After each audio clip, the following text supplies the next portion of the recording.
In today's video, I'm going to teach you how to undo on GoDaddy Website Builder. Let's start at the very beginning so you can follow along from any computer. Open your web browser and head to Google. In the search bar, type GoDaddy and press Enter. In the results, click the official GoDaddy website. Once you're there, sign into your account using your usual login details. If you're already signed in, you'll see your account menu at the top right.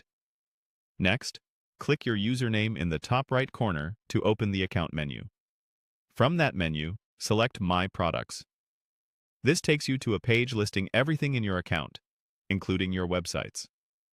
Find the website you want to work on and click it to open the Website Builder editor. If you see a Manage or Edit Website option, choose that to get into the editor view.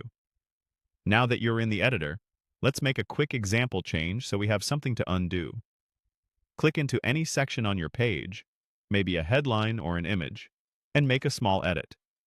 For instance, change a line of text or swap an image. Don't worry, we're going to revert it right away. To undo that change, look to the top area of the editor. You'll see an undo icon, typically a curved arrow pointing left. Click that icon once to revert the most recent change you made. If you made several changes in a row, you can click the undo icon multiple times to step backward through each edit.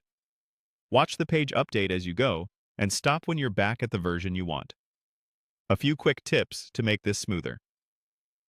If you don't see the undo icon, confirm you're in the website editor view and not in the general account dashboard.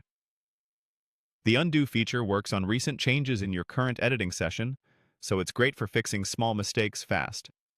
On many keyboards, you can also use a shortcut like Ctrl+Z on Windows or Command+Z on Mac to trigger undo, which can be faster while you're editing text. When you're satisfied, remember that undo affects your working draft. If you had already published a change and want to revert the live site, just perform the undo in the editor and then publish again to push the corrected version live. That's all there is to it. Open GoDaddy, sign in, go to My Products, choose your site, make a quick edit, and click the undo icon at the top to roll it back. With this, you can confidently experiment, knowing you can always step back. Thanks for watching, and happy editing.